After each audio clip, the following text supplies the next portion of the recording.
We have Zulfikar Memon, who is an advocate, Tanveer Ejaz, Professor, University of Delhi, joining us, PKD Nambiar, who is a political analyst, live with us. Also joining us on the debate today is Priya Chetty Rajgopal, co-founder, Citizens for Why Bengaluru. nothing is really being done to about all it. of you. Thank you very much for joining Well, us Hina, here on Urban Debate no this doubt evening. that it is completely a politically motivated program, if I may say, because otherwise it was never existed in this particular part of the country. It's a very progressive. Kerala and Karnataka is a very progressive state, including Tamil Nadu. They never had such kind of an issue. You will be very surprised. In the same Malabar coast, especially in Kerala, about 30 to 35% of the populations are Muslims, and predominantly they are the one who controls the education business per se. The whole predominantly the Christians and Muslims are the one who control the 80% of the educational institutions in Kerala. Why I'm talking about Kerala? It's just 100 kilometers from Kerala, where this particular, it's got the same culture, the same demographic things, and the organization behind this whole thing which is taking place is PFI, is predominantly from Kerala. Now I'll tell you, there is a Muslim Education Society, which is one of the largest minority institutions or the largest educational institution in Kerala. As the name suggests, it's Muslim Educational Society. But the same people, the Muslim Educational Society has, which practice the religion of Islam, has banned hijab just a couple of years ago.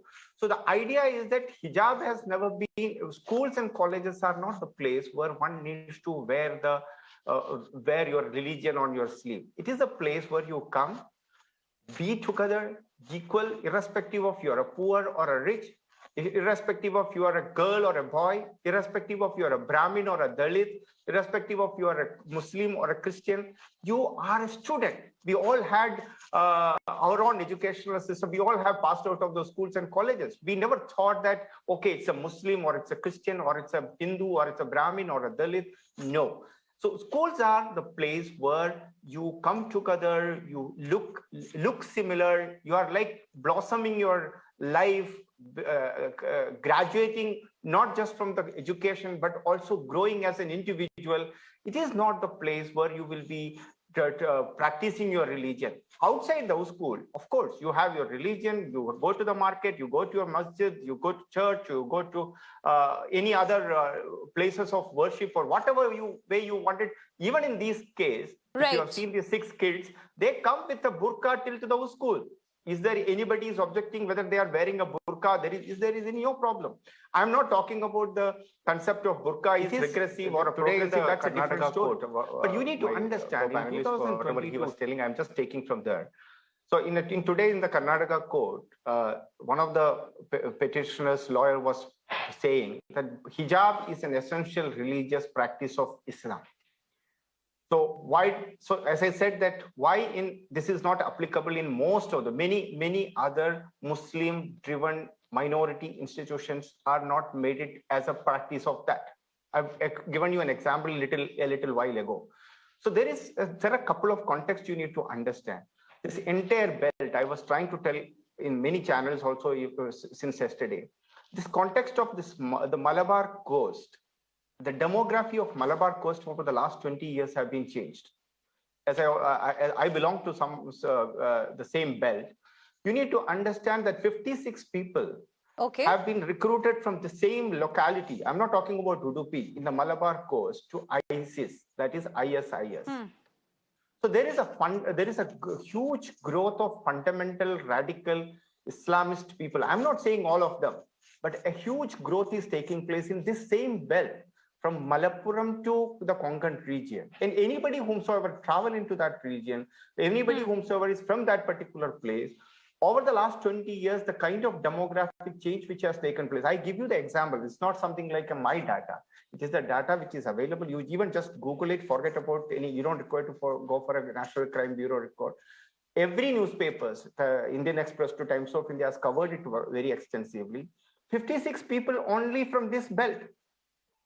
So this is more than, if there are 100 people, that 56 people are from this particular belt. So you can understand what is the kind of fundamental radical Islamist people are, I mean, some thought process is growing.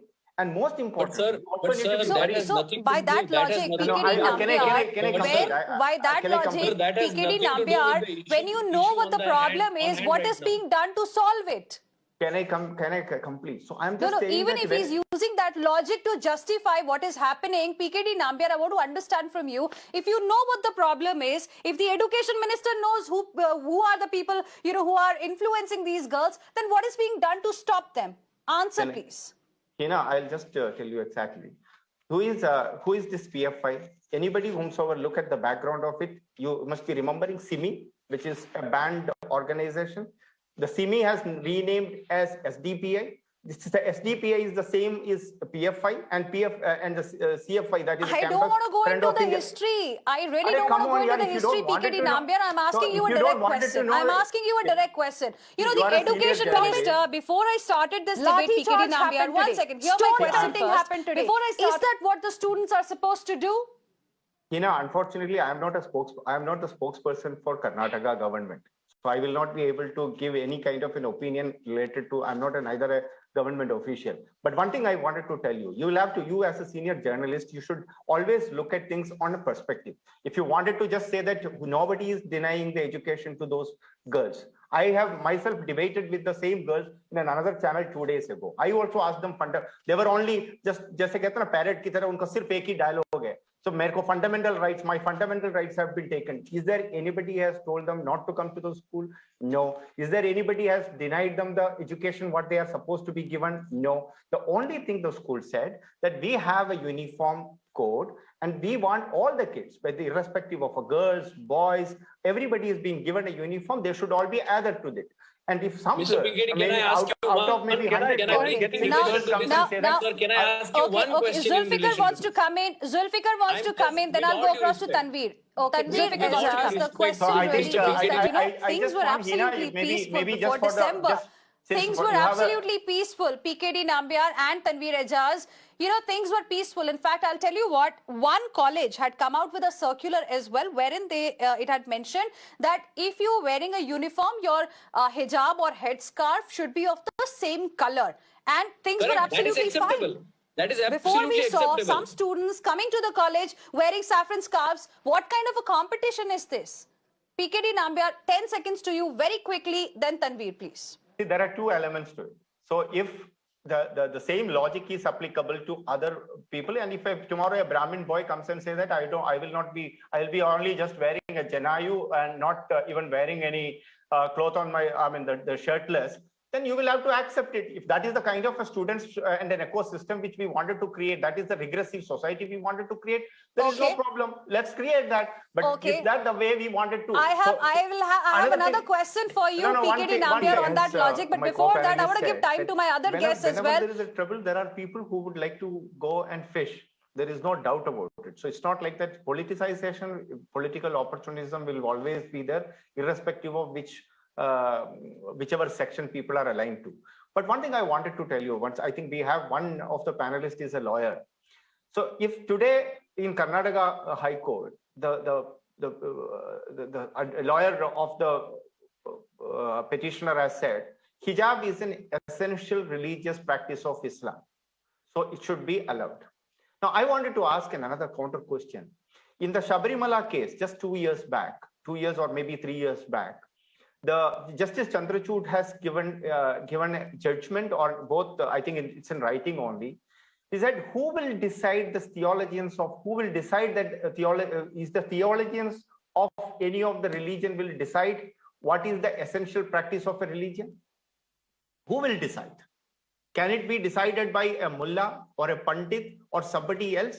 So it is already there. Since, as I said, because I was one of the party to that Sabarimala case and I was known to this particular stuff, people don't even, they just go out and say it's a fundamental right. What is a fundamental right? Fundamental right is that says somebody will come and say in the school, I don't want to wear anything. I will only wear a mund or a dhoti. Pehen ke main aa jaunga. Koi bolega ki main kurta pehen ke aa jaunga. So let's create a kaleidoscope. It's not a play school where every kid is wearing, even in play schools today, have got a uniform. Another thing which I wanted to tell you is that in just 2 months Well, I ago, completely agree with you. And No, like I I mean, said, I'll explain Mr. you. I'll Nambiar, No, no, an I'll explain educational you, Meena. institute should be religion neutral. I'm not Correct. really doubting your intentions here. But what worries me today, one second, what worries me today, and I want Zulfikar Memon to reflect on that.